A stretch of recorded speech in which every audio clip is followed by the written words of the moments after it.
There were only 25 days left until the college entrance exam began. In grade 3, class 7 of Xia Kingdom's #1 high school, a boy suddenly stood up from his seat and began to complain. He was upset that he had returned to this world right before the exam. He, the boy, shouted that if he had to be reincarnated, the least fate could have done was let it happen after he got into college. He remembered that, since ancient times, humanity on Blue Star had been plagued by a great catastrophe. Secret realms that connected to terrifying monster-filled worlds would occasionally tear open rifts, allowing those monsters to invade the human realm. Some were so powerful that they could destroy entire nations and even threaten all of human civilization. In response, humans developed the beast gene system. Through the injection of beast genes, individuals could awaken monster templates and unlock unique genetic talents. Only these warriors, enhanced and trained through this system, could defend humanity.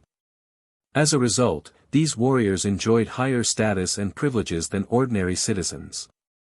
Blue Star had thus entered an era where martial strength reigned supreme, and everything else became secondary. Martial cultivation was considered the ultimate path. With this, the system completed the world traversal and identified the body host, he. It then began integrating his memories. He was shocked to discover he had become a high school student again. A girl in his class mocked him, calling him trash. Another boy ridiculed him, saying that even though he was a loser, he still dared to take the college entrance exam. A girl lounging on her chair sneered and told him to go home and accept a life as a commoner. He realized that the original body's owner had a poor reputation in class.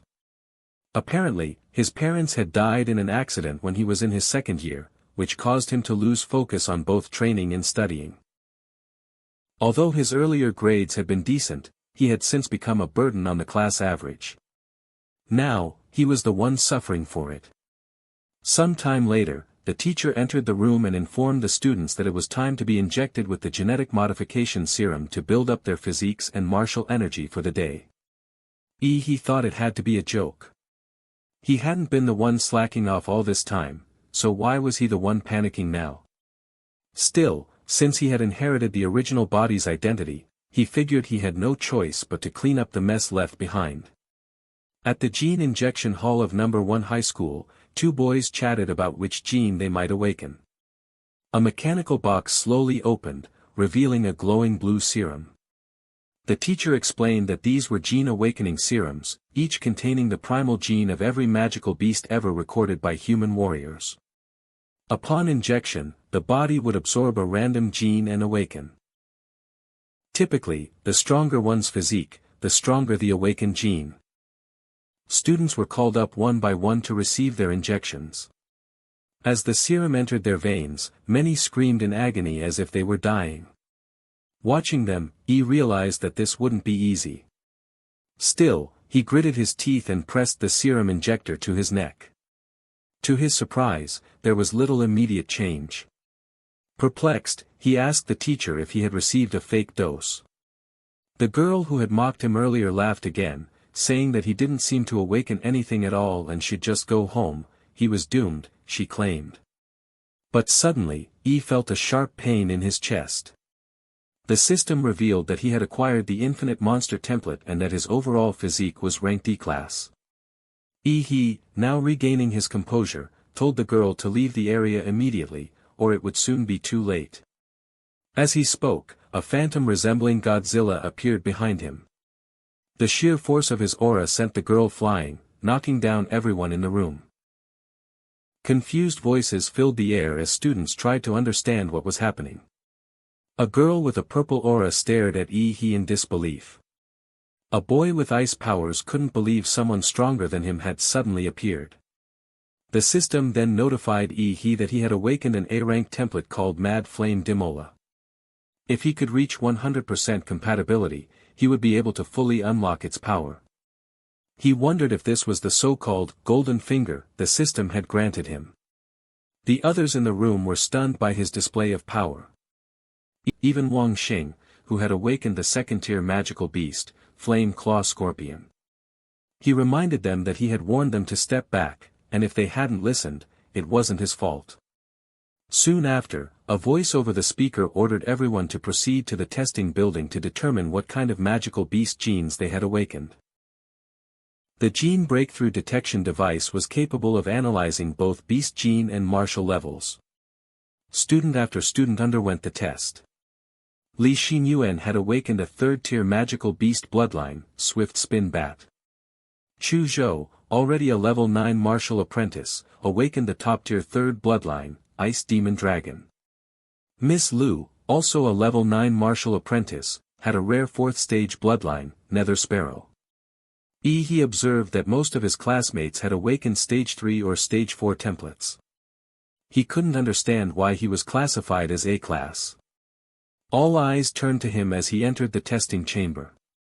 Everyone speculated that someone with such intense aura must have an equally high martial level. But when the results came in, the detector revealed that he was only a level 3 martial disciple, and his beast bloodline was listed as unknown. Laughter erupted around him. One student even said his younger brother could defeat he. Others claimed that someone at level 3 couldn't possibly possess a decent bloodline. They ridiculed him, calling him a hopeless loser once again. He remained calm, thinking to himself that this outcome was expected. The infinite monster template had not been detected. But then the system prompted a message, confirming activation of the infinite monster template. That meant as long as he met the necessary conditions, he could draw monster templates infinitely. He smiled to himself. If that were true, wouldn't he become the king of monsters?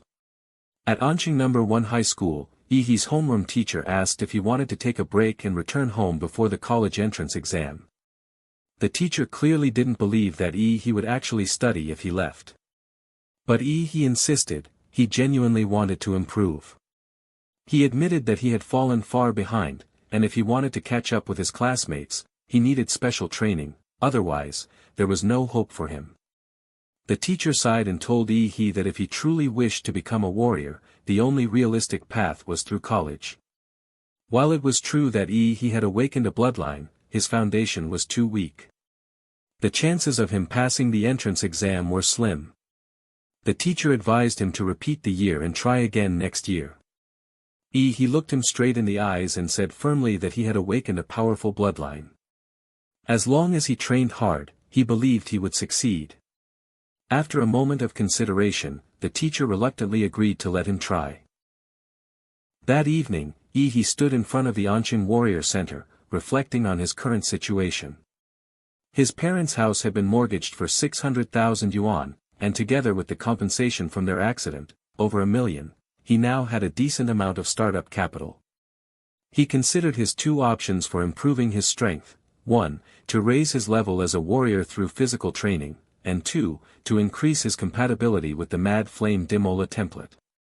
According to the data from the Infinite Monster template, templates typically began with only 1 point of compatibility. However, Dimola already showed 3 points. That could only mean one thing: the template had absorbed energy from the genetic awakening serum, gaining 2 additional points.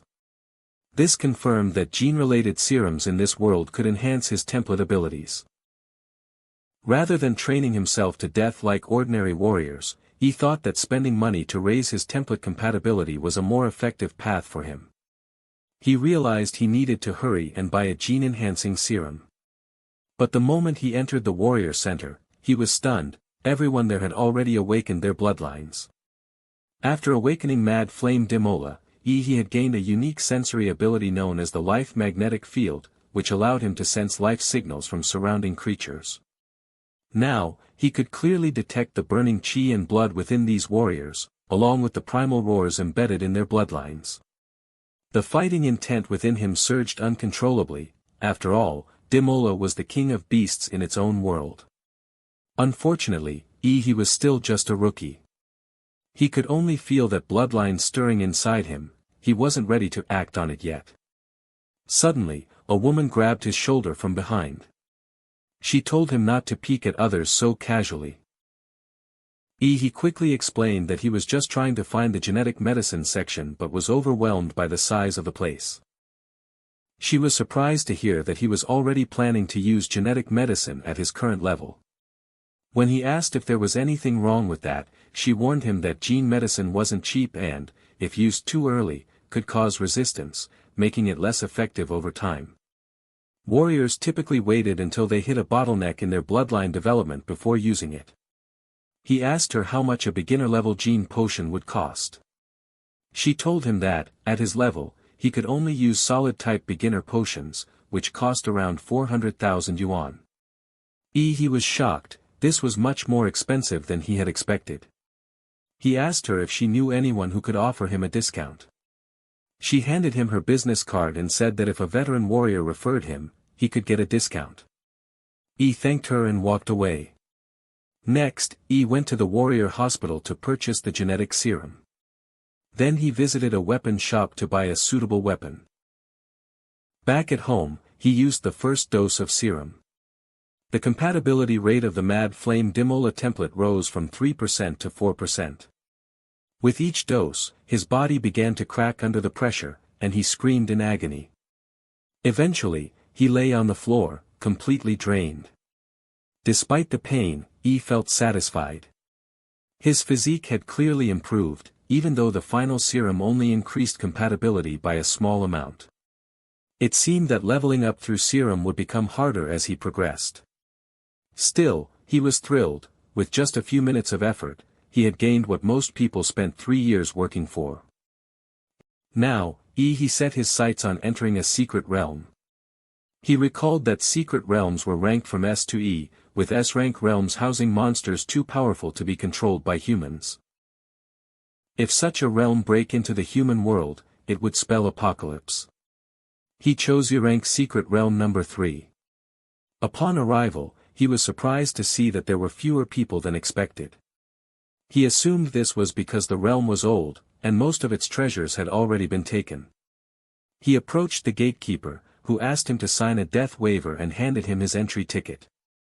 Standing before the massive gate, he was awestruck by its sheer size.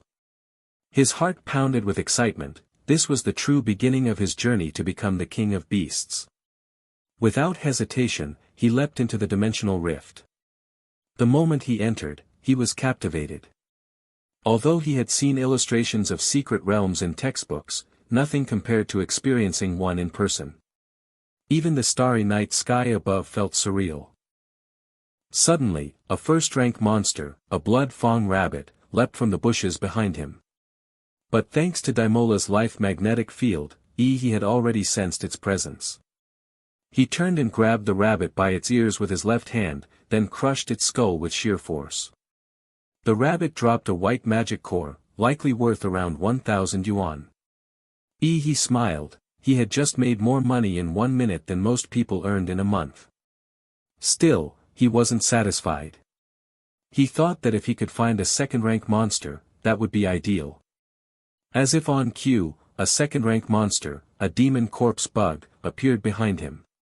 His eyes sharpened, and with a slight smirk, he unsheathed the weapon in his hand, ready for the next battle.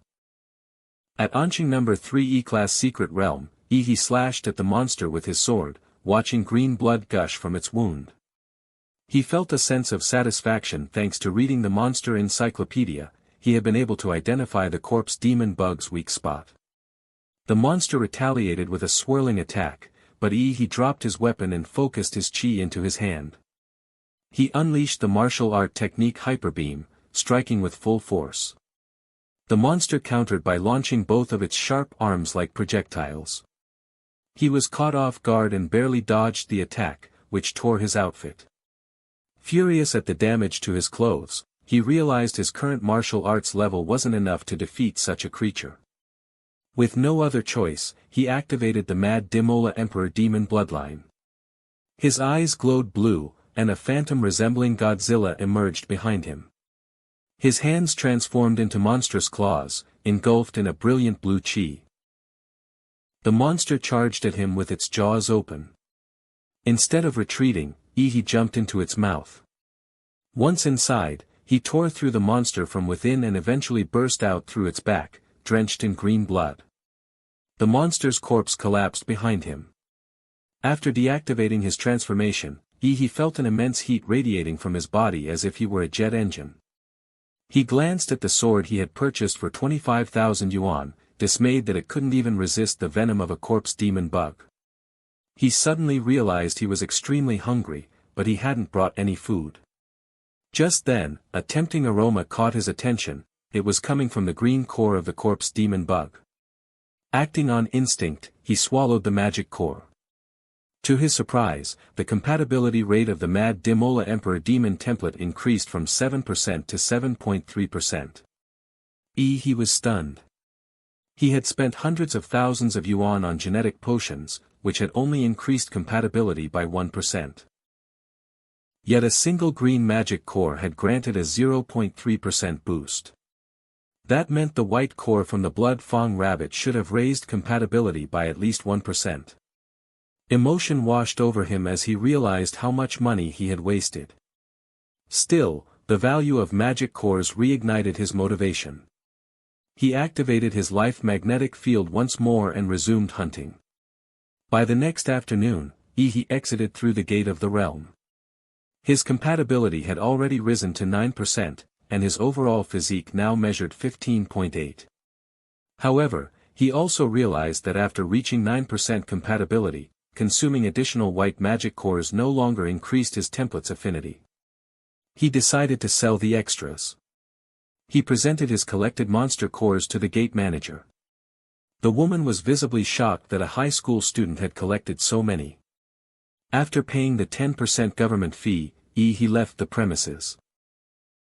Now, only 9 days remain until the college entrance exam. At the entrance to number 4 D-Class Secret Realm, a man asked his captain if they would be able to complete the Blood Jade bounty mission this time. The captain replied that during their last expedition, they had already located the general area of the Blood Jade flower. However, one team member had been injured and wouldn't be participating this time. A female member pointed out that this meant they only had 5 people. Another added that the rules clearly stated a minimum of 6 people was required to enter a D-Class Secret Realm. The team leader reassured them that he had contacted an agency, which had introduced a martial artist to complete their team. When he arrived, they asked him if he was martial disciple level 9 Datslaw. He nodded. He thought to himself that, as a student, he couldn't legally enter a D-Class Secret Realm. So he had used an illegal agency to obtain a fake ID. One of the members questioned his name, saying it sounded off. He responded that he couldn't use his real name. The team leader assessed his strength and said that, frankly, he wasn't qualified for a D-Class realm. He instructed he to simply observe and learn. He agreed without protest.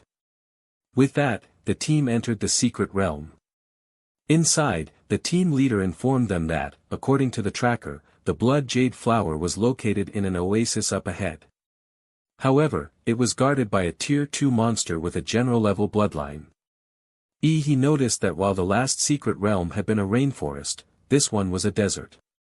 He realized then that the realms weren't connected to a single world, they varied in environment and terrain. Suddenly, a team member alerted the captain that earth demon rats were pursuing them. The captain ordered another member to eliminate the threat. That warrior swiftly hurled several knives at the monsters. The blades pierced their heads and exploded on impact. Watching in awe, he thought that the man had infused martial energy into the knives, causing them to detonate like bombs. After some time, the team reached a green valley in the distance. As they approached, he asked why they weren't using off-road vehicles. The team leader explained that the monsters in the oasis were extremely sensitive to sound, vehicles would alert them immediately.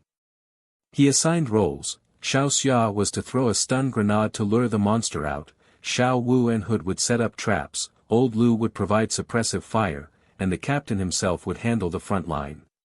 He instructed he to simply observe, and he nodded obediently. Xiao Xia threw the stun grenade, which was laced with high-level monster pheromones. The scent made nearby beasts believe their territory was being invaded, successfully luring them. Soon, a Tier 2 monster, an earth dragon, burst from beneath the sand. Elsewhere in the desert, the figure of a man appeared. A bald man picked up one of the exploded knives and smiled creepily as he examined it. Back in the oasis, after an intense fight, the team leader managed to sever the head of the earth dragon, leaving its massive body sprawled across the ground. The rest of the team rushed to his side, relieved and exhilarated. But just then, the supposedly dead dragon made a last-ditch strike, lashing out with one of its claws. He, reacting instinctively, leaped into the air with full force. From above, he unleashed a chi-infused punch that crashed down onto the dragon, burying its body deep beneath the sand. The sheer impact stunned everyone present, including the captain. The group stared in awe, and several members began praising He for delivering the finishing blow to a Tier 2 magical beast. Even old Lu confirmed that the earth dragons had been completely dealt with. Nearby, Xiao Xian picked up a red, shiny object and asked the captain whether it was truly worth such a high price. The captain nodded, explaining that the item could greatly enhance a template's compatibility rate. Suddenly, from behind, Huda stabbed the captain in the back with a short knife. The group gasped, calling out to their leader in shock and disbelief. The captain turned toward Huda, asking in a strained voice what he was doing. At that moment, another man stepped forward, Huo Peng. He answered coldly that Huda was simply doing what anyone would to get rich. The rest of the team was stunned at the appearance of Huo Peng. He turned to Xiao Wu and asked if they knew who that bald man was. Xiao Wu nodded grimly and explained that Huo Peng was known for ambushing martial artists and stealing anything valuable they found in the secret realms. The captain, still on his feet, demanded to know how Huo Peng had learned about the oasis. After all, even his own teammates had only learned the flower's location after entering the dungeon. He spoke up, stating that they must have used the dart. Huda had likely embedded information within it. Huda gave a mocking smirk, saying he was indeed smart. He then questioned why someone like he would be inside a secret realm instead of preparing for the college entrance exam. He responded confidently, saying that Huda was right, and that the title of top scorer was waiting for him. Huda sneered, calling him arrogant, and hurled a chi-infused knife toward him. He, unfazed, caught the blade between two fingers and told Huda to stop barking like a dog. Huo Peng, growing irritated, ordered Huda to kill He.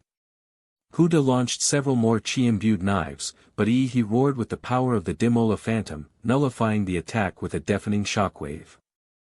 The captain shouted a warning that Huda had disappeared. A moment later, Huda descended from above, attempting a sneak attack using a blade hidden in his shoe. He smirked and said it was the perfect moment to test a new skill. Channeling chi into his palm, he fired a chi beam that pierced straight through Huda's chest. The man collapsed, dead before hitting the ground. The captain stared in disbelief and muttered whether he was really just a martial novice. Huo Peng, eyeing the Dimola Phantom behind he, asked which powerful family he belonged to. He simply stated he was from the Dimola clan. But Huo Peng sneered, saying that even with a prestigious bloodline and powerful gene techniques, it wasn't enough to bridge the massive martial gap between them. He activated his own bloodline, the Tyrant Terror Black Bear. His already large body grew threefold in size, muscles bulging grotesquely. Then, he lunged forward and used the Peak Shaker martial technique to strike at He. He dodged and struck Huo Peng's leg, causing the man to scream in pain. Huo Peng tried to grab him with both hands, but he jumped out of reach. Not backing down, Huo Peng leapt into the air to crush him. As Huo Peng descended, thinking he had He cornered, he suddenly heard He's voice behind him asking if he was finished, because now, it was He's turn. He channeled blue chi into his fists and used the mountain crushing fist, striking multiple acupuncture points across Huo Peng's body. Each blow landed with precise force, leaving deep indentations across the man's skin. Eventually, Huo Peng lay motionless on the sand, covered in bruises and welts, his strength drained. Everyone around stood dumbfounded, unable to believe the power he had just demonstrated. Still conscious but defeated, Huo Peng muttered that he was a coward, claiming he had used a gene technique that emitted toxic gas. He, preparing for another strike, simply replied that Huapeng had no right to dictate what technique he used. At the Central Sports Stadium of An City, the host stepped up with energy in his voice, announcing that the General Higher Martial Arts School enrollment examination was about to begin. He wished all the participants the best of luck and explained the format, a 3-day competitive system where students would fight in pairs. The winner would advance to the next round. He elaborated that the first 2 days would serve as auditions. Each candidate would fight 3 matches, and those who succeeded would move on to the final stage on the 3rd day, where the top scorer would be determined. With that, the host officially declared the An City Higher Examination open. The arenas soon came alive with action. In Arena 1, 2 boys were already battling fiercely. In Arena 4, a woman was taking on a male opponent. But in Arena 6, only one participant had shown up, Huang Tongtong. Her opponent, was nowhere to be seen.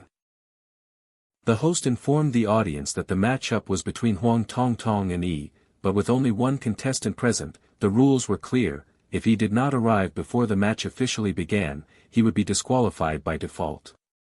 Tongtong stood in the ring with a sneer, waiting to humiliate as payback for what she saw as an embarrassment during the genetic conference. She called him a coward for not showing up. Her classmates joined in, mocking and saying he was probably shaking in bed at home. One even scoffed that if was this scared, he didn't deserve to return to school at all. Just as the referee raised his hand to declare disqualified, a sudden shift in the atmosphere caught the attention of the senior teachers. One of them sensed something powerful approaching, while another stared into the distance, stunned by the overwhelming aura. Suddenly, a figure appeared in the sky, radiating a dazzling light as he descended rapidly. The stunned crowd watched as he landed in the arena with tremendous force, sending up a cloud of dust. Before Tongtong could even react, a flying kick slammed into her face, launching her clean out of the ring. He stood tall, looking down with disdain, thinking to himself that he had nearly missed his chance and would have had to wait another year. The referee, stunned but bound by the rules, declared the winner. The audience erupted in cheers, throwing their arms into the air. They couldn't stop talking about his dramatic entrance and how he had won with a single kick. Yi's updated stats were soon displayed. His overall fitness was now 226, and his compatibility rate had reached 20%, a notable increase thanks to the blood jade fruit the captain had given him as a token of appreciation. And Long Tao advanced from their region.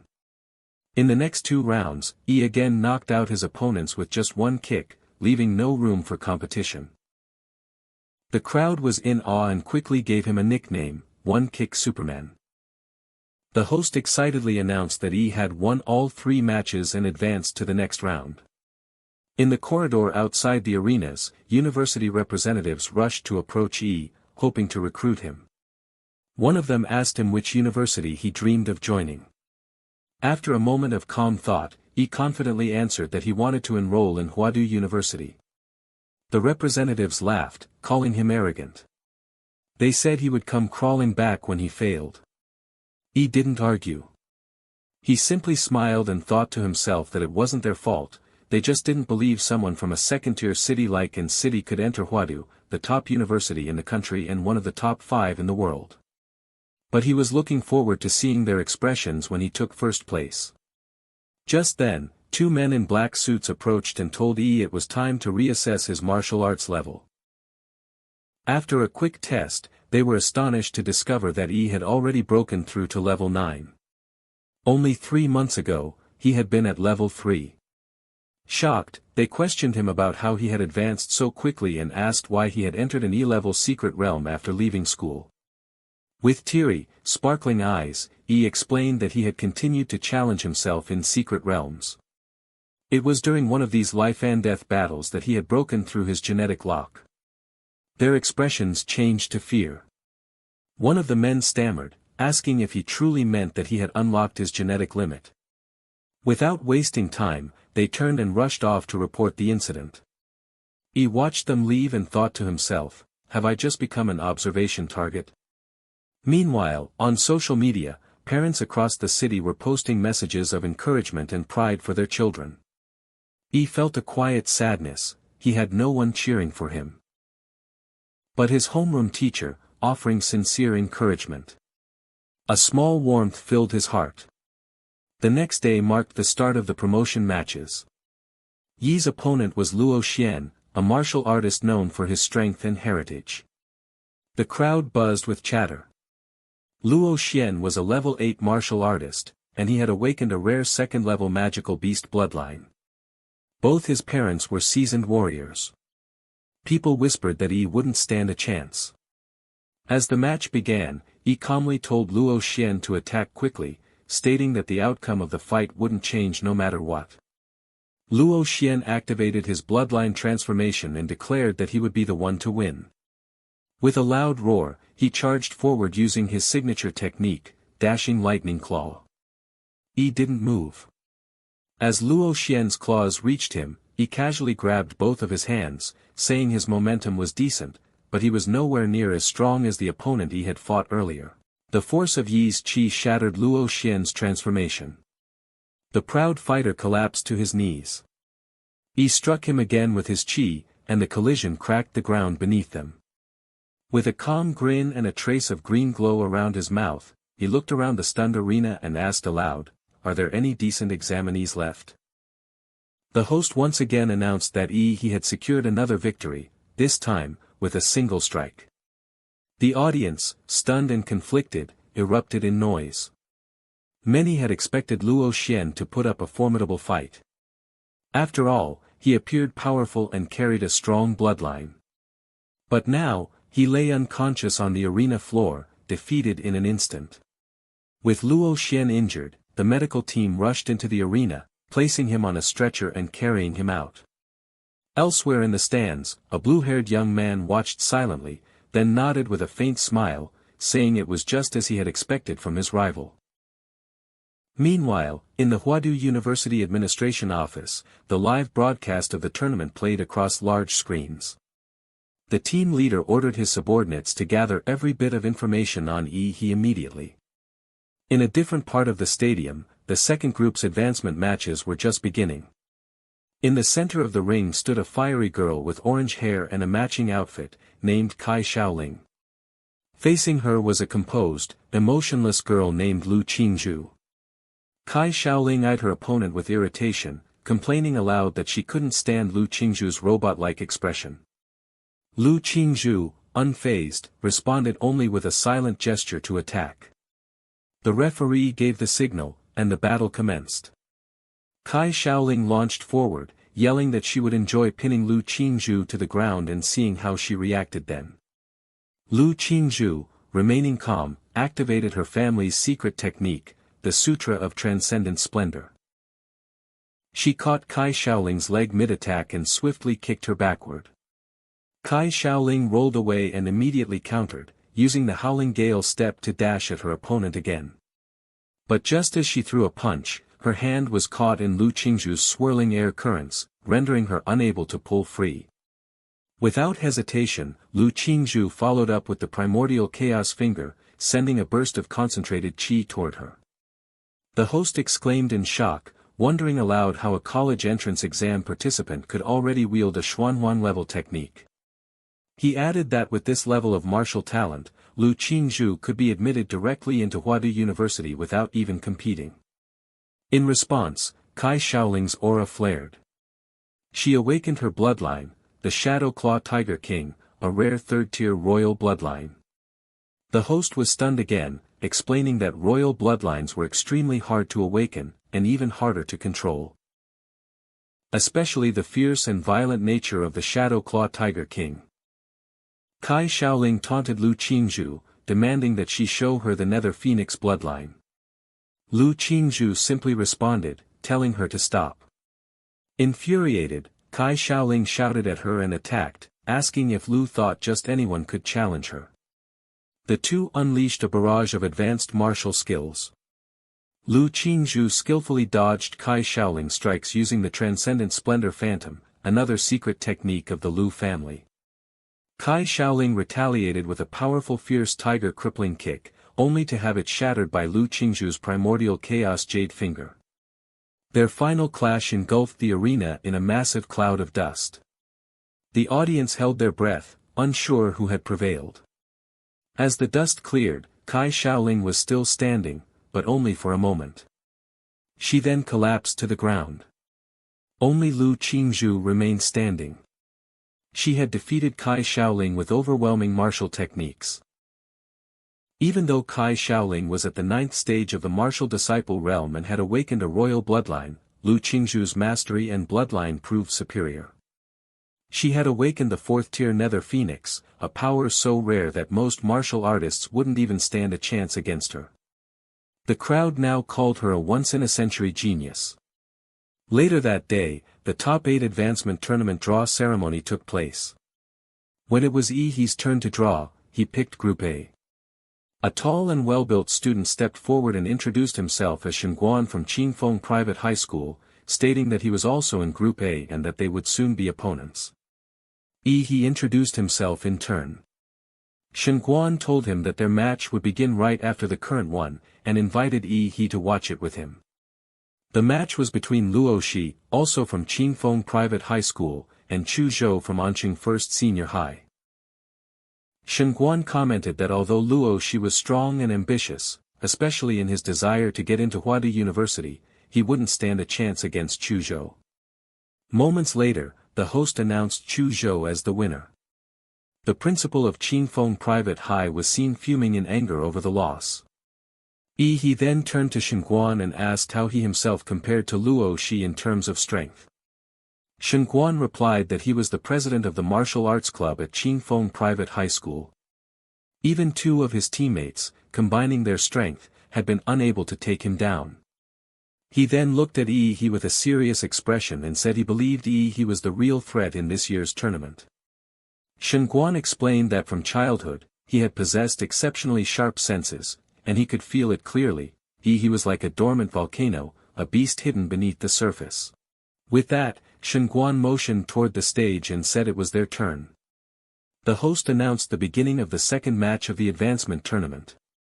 Shenguan from Qingfeng Private High School versus He from Anqing First Senior High School. The host announced with excitement that the battle for a spot in the top 4 of the college entrance examination was reaching its climax. The clash between He and Shenguan had the audience on the edge of their seats. Both fighters were incredibly powerful, and their speed made it difficult for viewers to even follow the action. During the fierce exchange, blood began to flow from Shenguan's nose. He looked at He and asked if this was the effect of his bloodline ability, expressing amusement at its strange power, which seemed capable of targeting his very cells for destruction. He, meanwhile, thought to himself that Shenguan had used his martial energy to create a barrier around his body to shield himself from nuclear radiation emitted by He's bloodline. Despite the damage, Shenguan laughed and praised He, calling him a monster not to be trifled with. Then, with a proud glint in his eye, he declared that he would now use a martial technique passed down for generations in the Shen family. He activated Serpent Will Feast, summoning a serpent-like avatar that emerged from his hand. Immediately after, he unleashed his next technique, Deer Peak. He was momentarily stunned, thinking to himself that these attacks were far too fast. The blow landed squarely on He. The host exclaimed that He, famously known as One-Kick Superman, had been struck for the very first time. It was a clear testament to the power of Shenguan's Serpent Will Feast technique. Blood trickled from He's mouth as he was pushed backward. Not letting up, Shenguan sneered and told he couldn't escape, following up with a technique called Bear Crush. He managed to block the strike with both hands, but quickly realized the danger. Shenguan's attacks weren't just physical, they were laced with martial energy, causing double the damage. He thought to himself that none of his previous opponents had been anywhere near this level.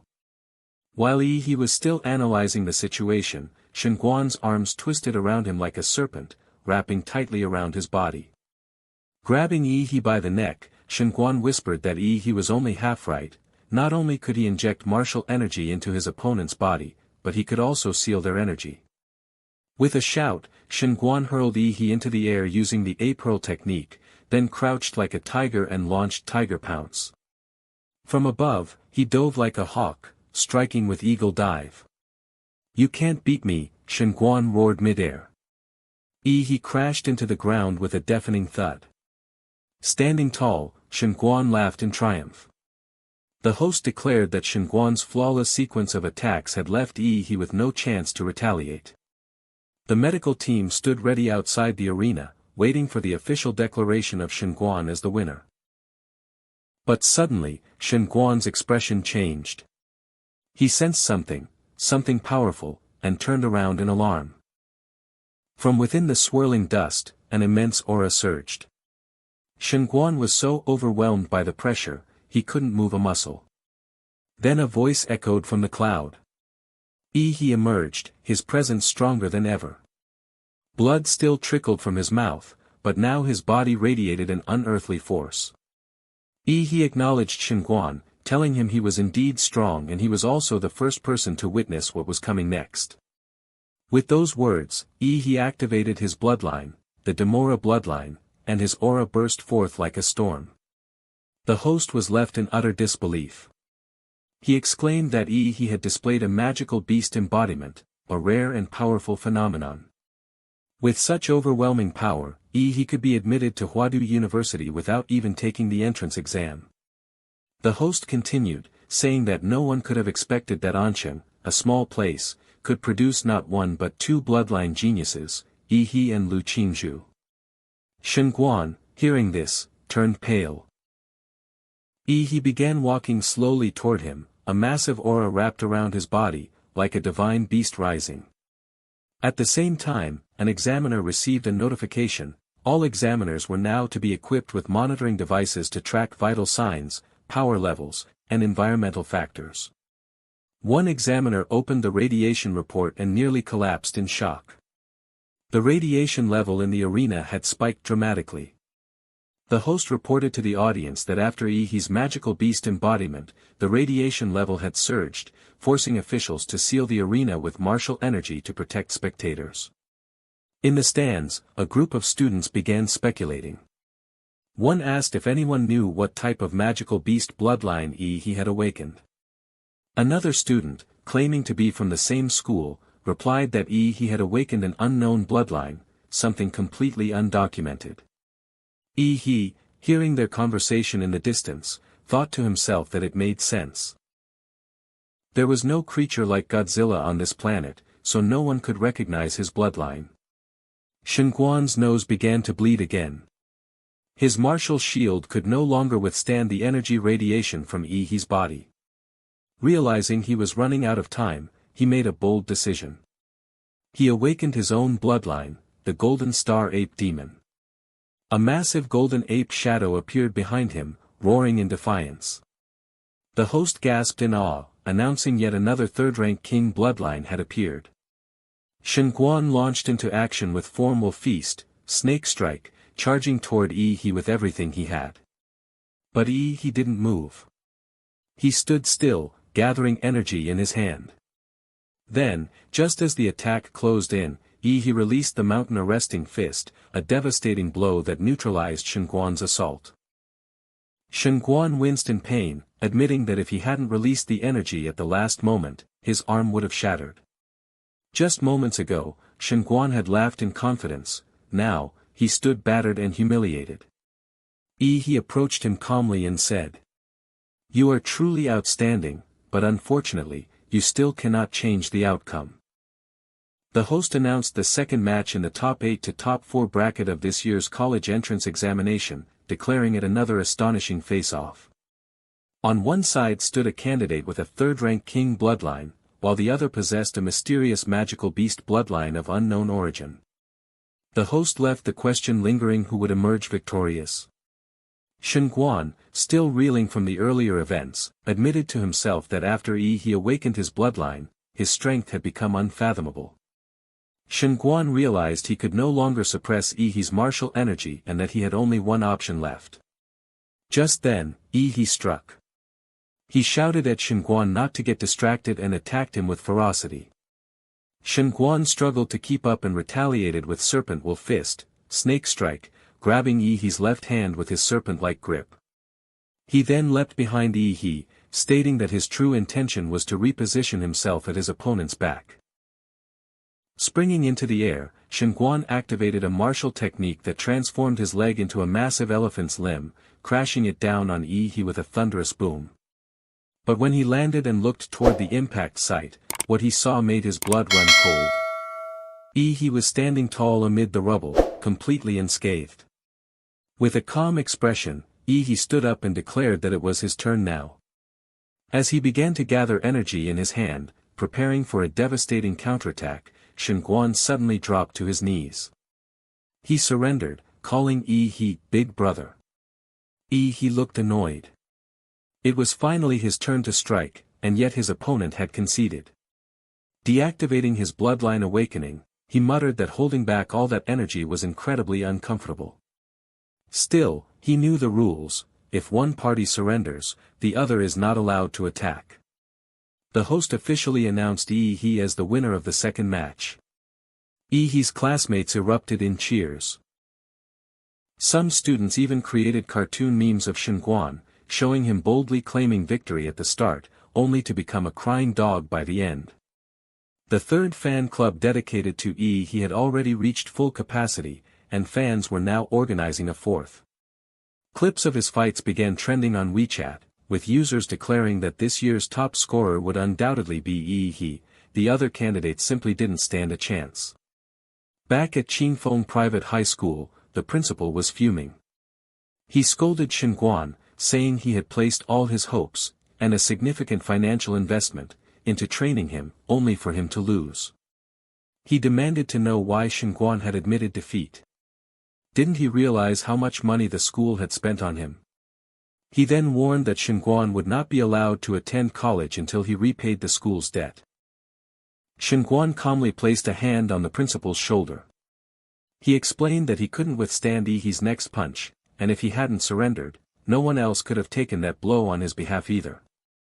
As for the school's generosity, Shen Guan promised he would repay the kindness in the future, but emphasized that he could not stand against a warrior clearly stronger than himself.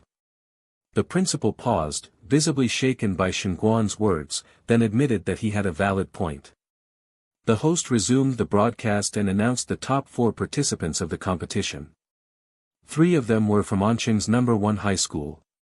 The principal of that school burst into laughter, proud beyond measure. He declared that their homeroom teacher, who had dedicated years of effort, finally deserved a promotion. During the draw ceremony for the semi-finals, Yi He once again drew the first lot. Surprisingly, Lu Qingzhu stepped forward and announced that she, too, had drawn the first number. The host excitedly declared that the first semi-final match would be an internal showdown between students from Anqing's number 1 high school, Yi He versus Lu Qingzhu.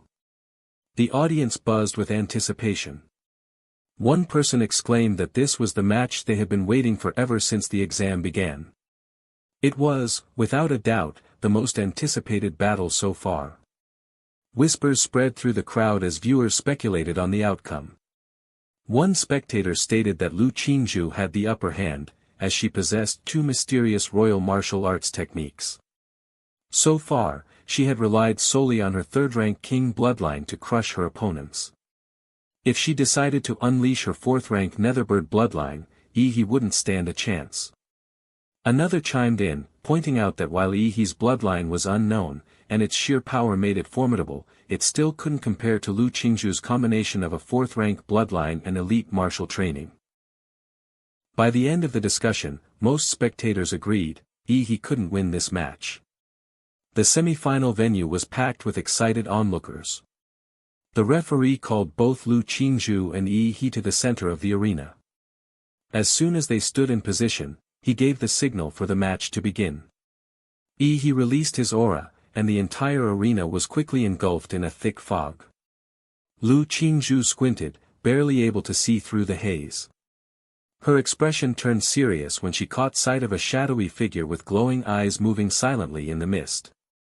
She spoke into the fog, telling Yi He that she hoped he was strong enough The host announced the beginning of the semi-final match between Yi He and Lu Qingzhu with great anticipation. The moment the match started, Yi He released an immense amount of steam, quickly blanketing the entire arena in a dense fog. The audience began murmuring in confusion. "What's going on? We can't see anything," someone exclaimed.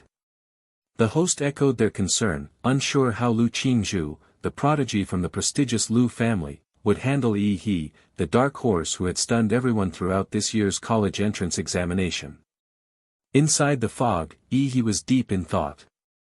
He knew Lu Qingzhu's martial arts skills far exceeded his own. Her mastery of magical martial techniques meant that, regardless of how powerful his raw strength was, he might not be able to hurt her. The longer the battle dragged on, the greater the disadvantage would be for him. He decided he had to go all out from the very beginning. Yi He launched a direct attack using Mountain Arresting Fist. Lu Qingzhu prepared to block it using her martial techniques, but Yi He suddenly dropped low and instead used Godzilla's whip to lash out at her. Caught off guard, Lu Qingzhu stumbled backward, realizing that Yi He had deceived her by yelling about a fist attack but switching to his steel whip at the last moment. Then, without pause, Yi He let out a thunderous Godzilla's roar as a distraction, using it as cover to launch another attack, this time, a true fist strike. Lu Qingzhu raised her arms in defense, barely managing to block the blow. Yi He continued his assault relentlessly, each strike infused with dense martial energy, giving Lu Qingzhu no chance to escape. Desperate, she surged her own martial energy to force Yi He back, creating enough distance to break free from his barrage. But Yi He warned her sharply that she wouldn't get away so easily. He slashed forward with a claw imbued with martial energy, the sharp energy arcs flying toward her like sword-shaped blades. Seeing them approach, Lu Qingzhu leapt upward to avoid the strike. When she glanced down, she saw the ground explode from the impact of Yi He's attack. But when she looked ahead, Yi He was already in front of her, moving with blinding speed. He unleashed a barrage of punches, each carrying high-intensity martial energy. Lu Qingzhu wondered how Yi He hadn't exhausted himself yet. His relentless attacks gave her no room to breathe, let alone counterattack. She knew she couldn't hold out much longer. She considered using one of her two mysterious royal martial arts, the floating shadow, a defensive technique passed down by the Luo family, or the Hunyuan jade finger, a deadly offensive strike. If she could just find an opening, she might escape. But Yi He was relentless, keeping her completely locked down. With no other options, Lu Qingzhu resolved to use her trump card. A surge of purple energy radiated outward as she awakened her bloodline, the legendary Netherbird. With a burst of power, she took to the skies, purple and pink wings unfurling majestically, pulsing with concentrated martial energy. She hovered in the air, wrapped in an aura of dazzling purple. The host shouted in excitement, confirming that Lu Qingzhu had awakened her magical beast bloodline, the Netherbird, for the first time in public. Floating above the fog, Lu Qingzhu warned Yi He to be careful, she couldn't fully control her power in this form. Yi He simply smiled. He told her that it was good she said that, because until now, he had only been using 50% of his strength. Now, he could finally go all out. As he spoke, Lu Qingzhu vanished in a flash, reappearing behind him in a burst of lightning-fast movement. Yi He turned quickly, just in time to see her preparing her royal martial technique, the Hunyuan jade finger. His expression lit up with excitement. In response, he activated his own advanced martial technique, Atomic Blast Fist. The two forces collided, releasing an explosion of unimaginable energy. The entire arena was shrouded in a violent storm of martial energy, so intense that the audience was forced to shield their eyes from the blinding light and violent winds. As the dust settled, Lu Qingzhu was seen being pushed backward, struggling to maintain balance. When she looked ahead, she saw Yi He once again gathering energy, his body beginning to undergo a slow, terrifying transformation. At the first semi-final of the college entrance examination, the tension in the arena had reached a boiling point. Lu Qingzhu could feel the sudden fluctuation in energy, and a sense of dread crept into her heart. She thought to herself that this was not good, something terrifying was coming. The host, watching with wide eyes, exclaimed that his magical beast true form seemed to be gathering power. A protruding spine on his back was visibly pulsing with energy, channeling it toward his mouth. Then, without warning, unleashed his ultimate technique, atomic breath beam, releasing a concentrated blast of chaotic energy directly from his mouth. The deadly beam roared across the arena toward Lu Qingzhu, who stood firm with her wings spread wide. At the last moment, she folded her hardened wings like a shield, awakening a latent ability buried within her Netherbird bloodline. As the energy collided, the surrounding air darkened with black energy gates forming in the sky. With a graceful but desperate motion, Lu Qingzhu used her feathers to deflect the beam of atomic energy. The host shouted in alarm as the atomic breath was deflected, hurtling directly toward the audience. Gasps and screams erupted from the crowd, but just before disaster struck, an energy shield formed in front of the stands, blocking the deflected attack. The audience turned and saw Mayor Huang Kung of An City, his hand raised in the air. The mayor told everyone to watch closely, because today, the strongest champion in An City's history would be born. The host, still catching his breath, thanked the mayor and praised his timely intervention. The crowd responded with thunderous applause. Back in the arena, Lu Qingzhu's wings were destroyed, tattered and scorched by the impact, and her body was severely wounded. She couldn't believe that he had shattered her Netherbird's legendary defense in a single strike. Pain surged through her, and so did a rush of memories. She recalled the voices of her family, of her mother's dreams and sacrifices. She is the Lu family's hope, she reminded herself. Generations of ancestors are watching. I can't let them down. Her mother had poured everything into training her not just to win this exam, but to keep winning, to revive the Lu family name. But as she floated unsteadily, Lu Qingzhu admitted to herself that she was exhausted and that his strength was overwhelming. She tried to find comfort in her thoughts, facing such a powerful opponent.